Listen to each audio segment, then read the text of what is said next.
Presidente, vereadores, demais cidadãos que assistem à nossa sessão ordinária, bom dia a todos. Ontem eu fiz uma manifestação na tribuna e alguém me perguntou ali, depois que eu saí daqui, se eu tinha mandado recado para alguém, fiz uma manifestação um pouco dura, um pouco crítica e tal. E, bom, quem quiser acreditar, acredite, quem não quiser, não acredite, mas é uma avaliação que eu já expressei aqui muitas vezes, sobre os limites do parlamento. O parlamento, ele é composto, né, por pessoas que são eleitas no Brasil através de listas abertas, indicadas por partidos políticos. Tá? E os partidos políticos no Brasil, pelo menos nessa nova fase da República Brasileira, de 1980 para cá, são extremamente frágeis e com pouquíssima consistência ideológica. Eu estou falando da grande maioria dos partidos, não estou falando de todos. Aliás, tudo que eu falo aqui tem exceções, é evidente, né? Mas o que está acontecendo é uma proliferação de partidos no Brasil que eu acho que não ajuda ninguém. Não ajuda os governos, não ajuda os parlamentos, não ajuda a representação, e cada vez mais partidos surgem sem nenhuma ideologia. São siglas que ninguém sabe o que significa, e muitas têm no nome o contrário do que o nome diz. No Brasil, se eu quiser fazer o Partido Comunista Radical e tiver uma linha de direita, vai acontecer, né? E essa avaliação eu tenho, e faz parte de uma coisa que eu acredito muito, é a necessidade de fazer uma reforma política no Brasil. Não é possível que um país tenha 36 partidos atuando, 36 partidos legalizados e mais 24 esperando a legalização. E só não se legalizam porque não pode existir partido regional, tem que ser nacional. Senão nós teríamos 60 partidos no Brasil.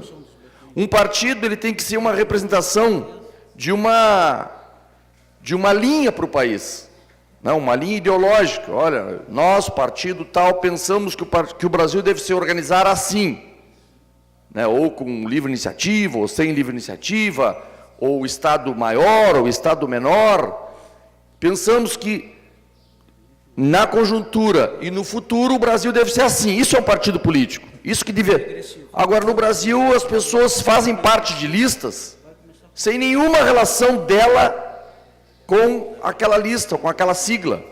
Resultado que os parlamentos, eles são uma salada de fruta. São uma salada, né? E eu acho que, além da sua origem, a origem do parlamento ser algo feito por o controle da classe política que está no poder, e ninguém discorda aqui, acredito eu, que a classe política que domina hoje é o sistema financeiro, especialmente o sistema financeiro associado à grande indústria, né? Toda grande indústria, ela tem um banco junto, ela lida com dinheiro. E esses 600 grupos dominam 7 bilhões de pessoas no mundo hoje. 600, não passa disso, né? Então, os parlamentos passam a ser aqueles comitês de atuação do poder do capital. Além dessa origem, né, a representação disso no Brasil é muito ruim. É muito ruim. Mas eu não quero dizer que o Dilo é ruim, que o Valdomiro, que o Ivan é ruim por causa disso. E nem posso achar que, por conta disso, o cara vem para cá e vai ser um mau parlamentar. E aí eu queria encerrar dizendo o seguinte: eu nunca entrei nessa, me nego a dizer que o cara é bom ou é mau parlamentar. Depende do critério de cada um. Eu sempre digo, se eu, eleitor, gosto de alguém que faça bastante assistencialismo, o melhor vereador é aquele que faz assistencialismo, é o meu critério. É o meu critério. Se eu gosto de um vereador que ajuda o governo e tal, o meu critério, o melhor vereador é o que mais ajuda o governo. Se eu gosto de um vereador que tenha uma linha de esquerda radical, bom, o meu vereador vai ser o fulano.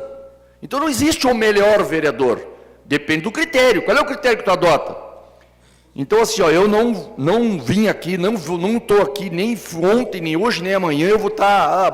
Agora, eu acredito em algumas coisas, isso eu não vou abrir mão de dizer, não vou abrir mão, por mais que me custe. Não sei, eu estou muito espontaneamente falando aqui, né, e acho que no nosso papel de representar a população, poucos conseguem representar, e eu acho que é isso que algumas pessoas ficaram ontem assim, ou pelo menos uma pessoa que me perguntou. A maioria no nosso sistema não representa a população. Por quê? Porque a população não tem organização para dizer, olha, tu vai lá me representar. O diálogo da campanha não significa isso. Até em alguns casos até significa, mas por identificação. Eu vou votar no vereador que mora perto da minha casa e que vai me ajudar. Bom, é um critério regional e de troca. Bom, esse é o critério que ele adota, e aquilo, né, e junta mais alguns votos por outros critérios e o cara se elege. Outro, eu vou votar em vereador que eu conheço. Tá bom, e os critérios se multiplicam. Agora, o critério que deveria imperar aqui, nos parlamentos em geral, qual é o critério? Aquele vereador pensa como eu, defende as coisas que eu acredito, então eu vou votar nele. Esse critério. Infelizmente, não é assim. Foi essa a intenção de dizer, ó, não vamos iludir ninguém com uma noção de que o parlamento vai isso, vai aquilo, porque não vai. E nesse caldo, né, acabam se formando as corporações internas, geralmente comandadas pelos vereadores que têm mais capacidade, os deputados, enfim, formam-se blocos, muito menos por representação e muito mais por interesses imediatos. Interesses pode ser interesse legítimo. Não estou dizendo que todo interesse é ruim. Eu posso ter um interesse coletivo e legítimo. Eu posso ter um interesse privado e não muito legítimo. Mas são interesses. E eles acabam se formando aqui dentro. Então, o parlamento no Brasil, ele tem, na minha opinião, ele tem muito mais uma condição de combater o executivo em algumas coisas, provocar discussões, mas oferecer realmente à sociedade não consegue, por conta dessas coisas, por conta de como é que ele se forma. Se forma a partir de partidos no Brasil, muito frágeis, de um sistema eleitoral em que tu não vota em ideologia, tu vota no fulano. É uma lista, mas é uma lista aberta. O sistema uruguaio, por exemplo, tem lá, lista da Frente Ampla, e tu vota na lista, no número da lista, tu não vota no Ivan. E a lista diz, eu quero, digamos, vou dar um exemplo, eu quero o SANEP público em Montevidéu. Bom, me interessa, vou votar nessa lista, eu não vou votar no Ivan.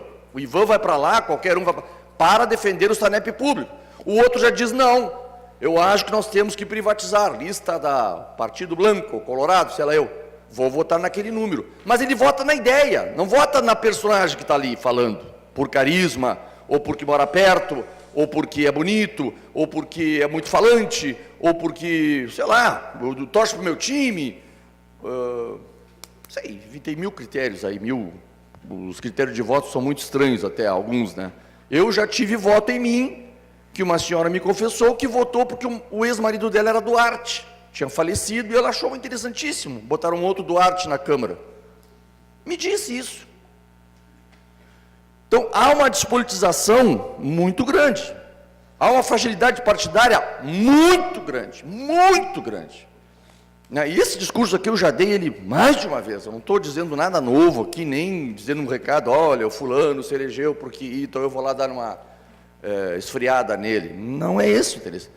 E tem casos, que eu faço questão de citar, de vereadores que vêm de uma origem, né, que a gente... talvez por preconceito, não sei, mas vou citar um deputado do PSOL que eu admiro muito, o Jean Willis.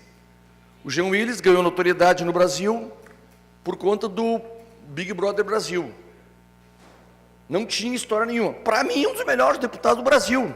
É um dos caras que eu mais admiro. Um cara que, de uma seriedade, de uma retidão, de uma profundidade naquilo que diz, né? Bom, então, todos nós podemos romper isso e se tornar um representante. Hoje, para mim, o Jean Willis de algumas causas, é o melhor representante que tem no parlamento brasileiro.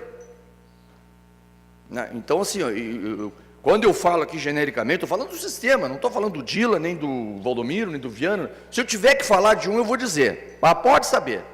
Já tive briga direta aqui de... Então, se eu tiver que falar de algum vereador, não esperem de mim recadinho, eu vou direto. Porque eu estou discutindo o debate, eu não vou atacar pessoalmente ninguém, que cada um sabe da sua vida. Agora, politicamente, o cara vier defender coisas que eu discordo, eu tenho a obrigação de chegar e dizer, Daniel, discordo radicalmente do que tu dissesse. Acho uma bobagem, acho que tu é um direitoso, se eu tiver que dizer. Vou dizer, na política. Não, a pessoa do Daniel não me interessa. Não vim aqui para ter relações pessoais com ninguém. Achei, para mim, importante dizer isso. Pode ser que para alguns aqui não tenha a menor importância, mas em meio a essa questão pessoal, de por que eu disse, eu quero dizer coisas que eu penso.